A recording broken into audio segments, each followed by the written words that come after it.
Assalamu alaikum students. I am your social studies teacher Miss Gulshan from Real Scholar School Campus 3. I hope all of you will be safe by the grace of Allah. Let's start our today lecture from previous chapter Atmosphere and Climatic Zone of Pakistan. So class आपने previous lectures में पढ़ा था कि atmosphere किसे कहते हैं। 4 layers troposphere, stratosphere, mesospheres and thermosphere, ये 4 layers हैं जो कि मिलकर एक एटमॉस्फेयर बनाती हैं। एयर का एक इन्वेलप्ड है एटमॉस्फेयर जिसको 4 लेयर्स मिलकर बनाती हैं। आपने इन लेयर्स के बारे में इन डिटेल पढ़ा है। आज का हमारा लेक्चर स्टार्ट होता है क्लाइमेट से। क्लाइमेट क्या है ये भी मैंने इन शॉर्ट आपको बताया था कि प्रीवियस लेक्चर में कि क्लाइमेट क्या है। Climate is a weather condition over a longer period of time तक रहने वाला एक वेदर कंडीशन एटमॉस्फेयर क्लाइमेट कहलाता है। क्लास ये आपका जो क्लाइमेट है ये डिफरेंट एरियाज में डिफरेंट होता है, यानी कि हर प्लेस में एक जैसा नहीं होता, डिफरेंट एरियाज में डिफरेंट होता है। और इसको डिवाइड कितने पार्ट्स में किया जाता है ये देखें। Pakistan is divided into different climatic zones. तो आज आपने वो जोन्स पढ़ने हैं जिसमें आपके पाकिस्तान को कि क्लाइमेट को डिवाइड किया गया है। उनमें कौन कौन से हैं। Pakistan has high mountains and the coastal areas. तो इस तरह की वेरिएशन कहते हैं डिवीजन को। तो इन कोस्टल एरियाज और माउंटेन्स की जो डिवीजन है, जो वेरिएशन की गई है ना, उसकी वजह से क्लाइमेटिक जोन हर एरिया का डिफरेंट है। Climatic zones of Pakistan features range from the Lofty और माउंटेन्स इन द नॉर्थ में पाकिस्तान के जो हैं वो हैं माउंटेन्स हैं, जबकि कोस्टल प्लेन्स हैं कहाँ, साउथर्न पार्ट में। पाकिस्तान के साउथ में कोस्टल प्लेन्स जबकि नॉर्थ में माउंटेन्स पाए जाते हैं। और जिन दोनों वेराइटीज़ का क्लाइमेट डिफरेंट है, वेदर डिफरेंट है। Climate divisions of Pakistan are, number first is highland climate, lowland climate, coastal climate, arid climate. Class सबसे पहले आपको नेम से ही वाज़िया हो रहा है कि हाईलैंड क्लाइमेट्स मीन्स कि माउंटेन क्लाइमेट जहाँ पर माउंटेन्स हैं। लो लैंड क्लाइमेट से आपको पता चल रहा है कि ये प्लेन एरियाज़ की बात हो रही है, जो कि इंडस रिवर के अराउंड है सारा ये लो एरिया जो आपका प्लेन एरिया होता है उसकी बात हो रही है। कोस्टल प्लेन्स क्या होते हैं, कोस्टल एरियाज़ होते हैं जो कि आपके सी यानी कि समुंदर के इर्द गिर्द के जितने इलाके होते हैं उनका क्लाइमेट जो कि वो बहुत ज़्यादा डिफरेंट होता है। और लास्ट वन है एरिड क्लाइमेट। तो ये वो क्लाइमेट है जो कि डेजर्ट्स का क्लाइमेट होता है, जो बहुत ज़्यादा हॉट होता है, ड्राई होता है और बहुत ज़्यादा एरिड होता है, बहुत जो तकलीफ दे होता है। आपके ये 4 क्लाइमेटिक जोन्स हैं जिनको आप वन बाय वन अभी इन डिटेल पे भी पढ़ेंगे। A division of land does not means that the climate remains the same in the whole climatic zone. There is a great diversity in the same climatic zone as far as rainfall, temperature and humidity are concerned. तो आपको यहाँ पे ये बस बताया जा रहा है छोटे से पैराग्राफ में कि एक जगह का जो यानी कि एक जोन कहते हैं ना इलाके को, एक स्पेसिफिक इलाके को, तो उस जोन का क्लाइमेट भी सेम नहीं होता। यानी कि अगर वो एक कोई भी एरिया है, माउंटेनियस एरिया है, तो उस जोन का क्लाइमेट भी हर जगह सेम नहीं होगा, डिफरेंट होगा। क्यों? क्योंकि कहीं पे रेनफॉल ज़्यादा होगी तो कहीं पे रेनफॉल कम होगी, कहीं पे टेम्परेचर हाई है तो कहीं पे लो है। हवा में नमी और इन बारिश की वजह से टेम्परेचर, एक जोन का टेम्परेचर भी डिफरेंट होता है काफ़ी ज़्यादा। Class the first is highland climate. This region includes the northern and northwestern highland. In the region, winters are long, cold and snowy. So आपको मैंने अभी बताया ना कि हाईलैंड क्लाइमेट कौन सा है, कौन सा एरिया है, ये कौन सा जोन है जो कि माउंटेनियस है. सो आपने अभी इसको दो पार्ट्स में डिवाइड किया गया है, northern and north western. So northern जो पार्ट है ना उसका क्लाइमेट और नॉर्थ वेस्टर्न पार्ट का क्लाइमेट ज़रा डिफरेंट है. जो ये रीजन है ज़्यादातर विंटर में जो है इनका लॉन्ग होता है, यानी कि सर्दियाँ ज़्यादा अरसे तक रहती हैं. आपको पता है ना गर्मियों में भी ये इलाके बहुत सर्द होते हैं. तो ये लॉन्ग, कोल्ड एंड स्नोई, यानी कि बर्फबारी भी माउंटेनियस इलाकों में ही, माउंटेनियस जोन्स में ही होती है. Summer remains short and mild in the northern region. तो नॉर्थर्न रीजन में क्या होता है, समर शॉर्ट होता है और माइल्ड होता है, इतना ज़्यादा हॉट नहीं होता. जबकि नॉर्थ वेस्टर्न रीजन में क्या है, summer are dry and warm. Summer ज़्यादातर ड्राई यानी कि वहाँ पे बारिश कम होती है, और वार्म वो ज़्यादा गर्म होता है as compared to northern region. So it is because rainfall is normally associated with altitude in mountains. So अब इनका डिफरेंस ज़रा देखें कि यहाँ पर क्या है, the height of the northern mountain ranges from 2000 metre to 5000 metre. So यहाँ पर क्या डिफरेंस है कि इनकी जो एरियाज़ की हाइट है ना वो है 5000 मीटर टू 2000 मीटर, जबकि नॉर्थ वेस्टर्न एरियाज, ये देखें नॉर्थ वेस्टर्न एरियाज की हाइट आए 1000 meter to 3000 meters. So mountains की हाइट जो है वो बहुत ज़्यादा जो है ना बारिश की वजह बनती है, यानी कि अगर कोई ज़्यादा हाइटेड माउंटेन्स होंगे तो वहाँ पे रेनफॉल ज़्यादा होगी. सो नॉर्थ वेस्टर्न माउंटेन्स में क्या होता है, नॉर्थ वेस्टर्न माउंटेन्स के एरिया रेंजेस में जो है बारिश कम होती है, यहाँ पर ज़्यादातर ड्राइनेस होती है. इसी वजह से गर्मियों में भी थोड़ी सी जो है गर्मी ज़्यादा होती है, जैसा कि मरी हिल्स हो गए, इस तरह के हिल्स. लेकिन जो ये सवात रान का कान साइड पे चले जाएं, अच्छे खासे हाइटेड माउंटेन्स हैं यहाँ पर.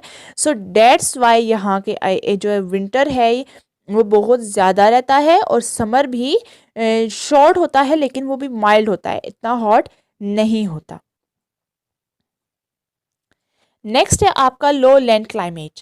लो लैंड क्लाइमेट क्या है, ये वो रीजन है ये जो कि whole of the Indus plain, जिसमें whole of the Indus plain include है. तो इंडस प्लेन जो है ना वो ये आपका एरिया, ये जो पंजाब का एरिया हो गया जहाँ पर आबादी होती है, वो आपका एरिया कहलाता है लो लैंड एरिया. ठीक है. तो the third desert and the lower Indus plain experience less rainfall and high temperature. तो ये जो एरियाज है ना थल डेजर्ट और जो लो लैंड इंडस प्लेन है, वो ये दोनों एरियाज जो हैं रेनफॉल इनमें बहुत ज़्यादा कम होती है. इसी वजह से टेम्परेचर हाई होता है, यानी कि गर्मी बहुत ज़्यादा होती है. The northern zone receive more rainfall specially in foothills as compared to that in the south. तो साउथ पार्ट के कंपैरिजन में जो नॉर्थर्न पार्ट है ना लो लैंड जोन्स का, वो ज़्यादा रेनफॉल होती है वहाँ पर, और वो ज़्यादा खुशहाल इलाका है. इस वजह से अब ये देखें ना, एक ही जोन है, लो लैंड क्लाइमेट एक ही जोन है, लेकिन डिफरेंट है. साउथ वाली साइड पे डिफरेंट है, नॉर्थर्न साइड पे डिफरेंट है. नेक्स्ट देखें कोस्टल क्लाइमेट. तो कोस्टल एरियाज क्या होते हैं, जो कि समुंदर के करीब होते हैं. अब यहाँ आपको ये समझने की ज़रूरत है कि प्लेन एरियाज और कोस्टल एरियाज में बहुत ज़्यादा फ़र्क होता है. जो कि समुंदर है बिल्कुल पानी, तो पानी के साथ बिल्कुल जब लैंड आ मिलती है तो ज़मीन जो है ना, यहाँ आपको बताया भी जा रहा है कि ज़मीन आपकी यहाँ पर देखें तो ज़मीन आपकी जो है ना, the land heats up quickly as compared to the water. तो वाटर के कंपैरिजन में लैंड बहुत ज़्यादा जल्दी गर्म हो जाती है.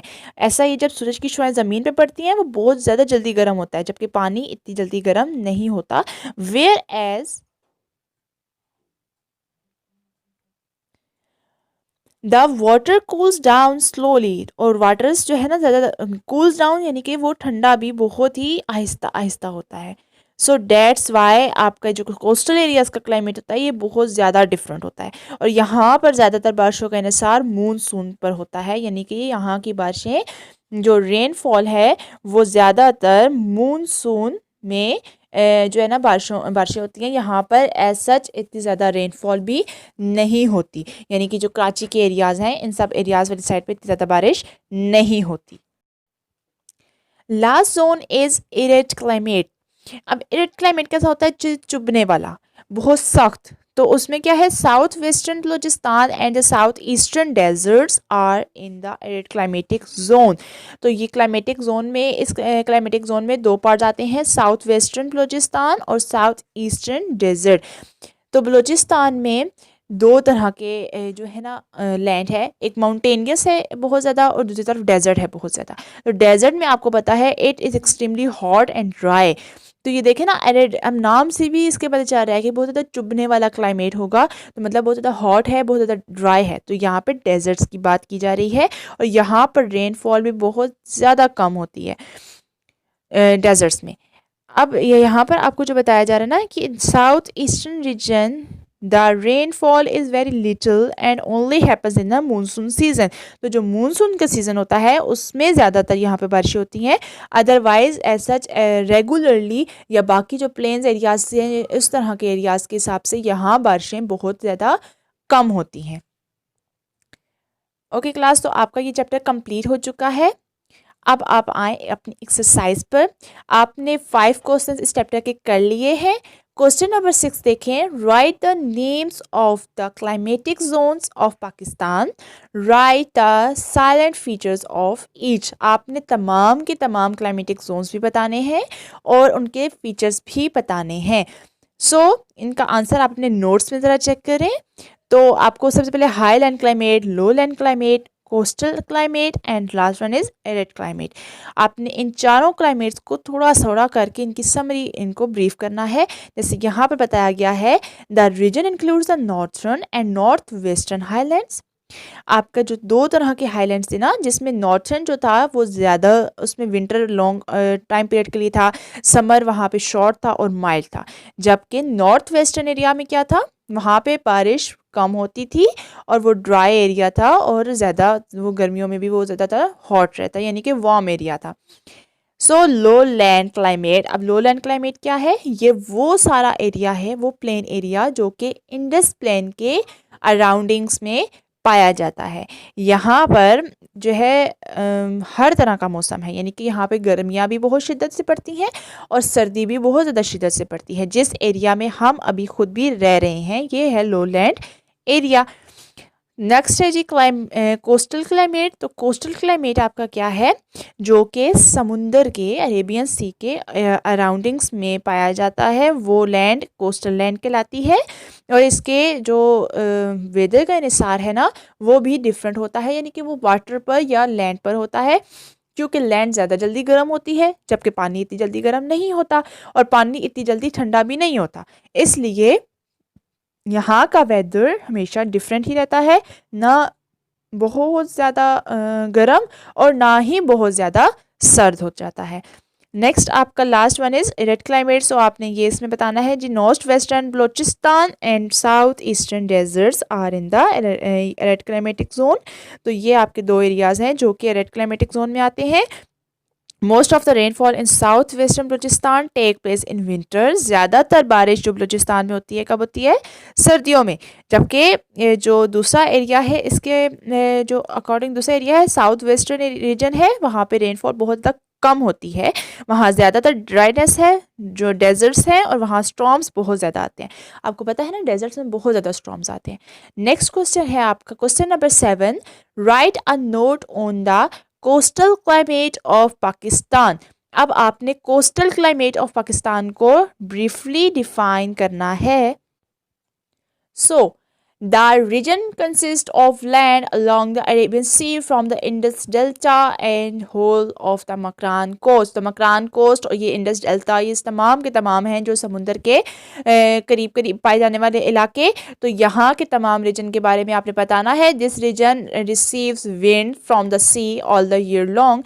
तो आपको पता है ना, जब समुंदर में हवाएं चलती हैं, लहरें हवाएं, तो वो जो ये एरिया है ना, वो सारी हवाएं जो समुंदर से चलती हैं वो इस एरिया को कवर अप करती हैं। It therefore has warm summer and mild winter. ना इतना सर्द विंटर होता है ना ही इतना गर्म समर होता है। It is because the water and land absorb and release heat from the sun at different rates. और ये होता किस वजह से है? क्योंकि पानी और लैंड साथ साथ हैं, जबकि दोनों सन की हीट को अलग अंदाज में एब्जॉर्ब कर रहे होते हैं। The land heats up quickly as compared to the water. That's why यहाँ का वेदर चेंज होता रहता है। Whereas the water cools down slowly as compared to the land. Because of this in winter the temperature is mild as the wind flow from the sea, the water is still warm due to the summer heat. The Makran coast receive rainfall in winter, whereas Karachi and the eastern coast receive rainfall in the monsoon season. तो Karachi coast monsoon season में ज़्यादातर यहाँ बारिशें होती हैं, जबकि Makran coast में ज़्यादातर बारिशें जो है विंटर में होती हैं। और ये मकरान कोस्ट जो है ना, ये बलूचिस्तान में है। तो आपने को उधर भी पढ़ा है कि इसमें एरिड लैंड में भी पढ़ा है कि वहाँ जो एरियाज़ हैं उनमें बारिश जो है सर्दियों में होती है ज़्यादातर। सो ये आपका जो है यहाँ पे मकरान कोस्ट का आपको वहाँ से कंपेयर करके बताया गया है कि वहाँ पे रेनफॉल ज़्यादातर सर्दियों में होती है, जबकि कराची और ये जो मतलब सिंध की तरफ के इलाके हैं यहाँ पे ज़्यादातर मानसून बारिशें ही होती हैं। नेक्स्ट आपने अपनी एक्सरसाइज ज़रा देखें। डी है label the diagram, also right the distance of layers of the atmosphere from the surface of the earth. तो ये आपने तो अच्छे से पढ़ा है अगर, तो आपको ये याद होगा। ये फर्स्ट आपको जो लेयर दिखाई जा रही है यहाँ पर, ये वाली लेयर, यहाँ पर देखें, यहाँ बादल हैं, बारिश हो रही है, यानी कि यहाँ पे वेदर है ना। तो ये कौन सी लेयर होगी? ट्रोपोस्फियर। इससे ऊपर आए, ये देखें एरोप्लेन्स हैं यहाँ पर, और ये वाली फिर कौन सी लेयर होगी? आपको याद हो ना थोड़ा थोड़ा, तो ये थोड़े से ट्रिक्स हैं याद रखने की कि जहाँ पे बारिश होगी या क्लाउड्स होंगे वो ट्रोपोस्फेयर होगा, जहाँ पे प्लेन्स फ्लाई कर सकते हैं वो स्ट्रेटोस्फेयर है, जबकि ये जो बबल्स वाली लेयर एक आपको नज़र आ रही है ये है आपकी ओजोन लेयर। मीजोस्फेयर देखें, मीजोस्फेयर में मैंने आपको बताया था ना कि टाइम से चेंजिंग आती रहती हैं, और कुछ एस्ट्रॉइड्स हैं जो कि जो है वहाँ पर अटैक करते हैं, लेकिन मीजोस्फेयर में कुछ ऐसे पार्टिकल्स हैं जो कि उनको माइल्ड डिस्ट्रॉय कर देते हैं। सो नेक्स्ट देखें, ये आपकी जो लेयर आ रही है ये वाली आपकी, यहाँ पर ये आपको जो ये दोनों लेयर्स हैं ना, ये आपकी टोटल थर्मोस्फेयर है, यानी कि लास्ट एटमॉस्फेरिक लेयर है। सो आप इसको दो पार्ट्स में डिवाइड किया गया, एक आइनोस्फेयर में, एक एक्सोस्फेयर में। सो आइनोस्फेयर ये है जहाँ पर आइंस के पार्टिकल्स जो है रेडियो वेव्स को वापस बाउंस बैक कर देते हैं, जबकि यहाँ पर सैटेलाइट्स नज़र आ रही है ना, तो ये आपकी क्या है? एक्सोस्फेयर है, जो कि लास्ट लेयर है थर्मोस्फेयर की। सो आपका ये पार्ट कंप्लीट होता है। अब ये डिस्टेंस आप चेक कर लेते तो ट्रोपोस्फेयर ज़ीरो से स्टार्ट होता है और 17 किलोमीटर तक जा रहा है, जबकि स्ट्रेटोस्फेयर 17 से स्टार्ट होकर 50 किलोमीटर तक, mesosphere 50 to 80, ionosphere 80 to 550 and exosphere 550 to above. Above means के यूनिवर्स तक ये फैल जाती है, जहाँ तक थोड़े बहुते भी पार्टिकल्स या जर्रे एटमोसफेयर के पाए जाते हैं।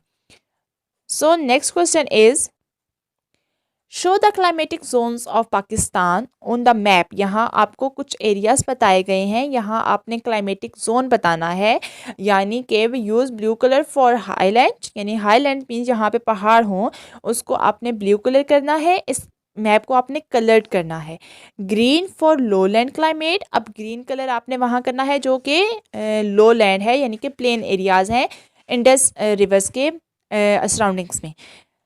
येलो फॉर कोस्टल क्लाइमेट, अब येलो कलर आपने यहाँ इस मैप में उन कोस्टल क्लाइमेट्स के लिए करना है। And red for arid climate, यानी कि एरिड क्लाइमेट जो है ना, जो सही ड्राई है और डेजर्ट टाइप क्लाइमेट है, वहाँ आपने उसके लिए रेड कलर यूज़ करना है। सो आप अब ज़रा इसको अपने जो आपको नोट्स दिए गए हैं आप वहाँ इसको समझें, आपको थोड़ा इजीली समझ आएगा। ये देखें, आपको ये नंबर एक तो नंबरिंग भी दी गई है, दूसरा अभी ये देखें ये तो अब आपको ब्लैक एंड वाइट कलर्स नज़र आ रहे हैं, लेकिन आपने अपने बुक के ऊपर वो कलर्स करने हैं जो वहाँ आपको बताए गए हैं। ये जहाँ पर आपको बिल्कुल वाइट, टोटल वाइट कलर है वो हाईलैंड क्लाइमेट है, सो आपने वहाँ पे ये ब्लू कलर करना है। ये जो आपको वाइट नज़र आ रहा है ना पूरा मैप, यहाँ आपने ब्लू कलर करना है इतने एरिया में। यहाँ जहाँ थोड़ा सा जो है अब डार्कनेस की तरफ आ रहा है कलर, लो लैंड क्लाइमेट है, वो वहाँ आपने ग्रीन कलर करना है। ये जो सारा एरिया है आपका, ये वाला जो सारा एरिया है ये वाला, यहाँ आपने सारा ये वाला जो ये आपका ग्रीन कलर होना चाहिए।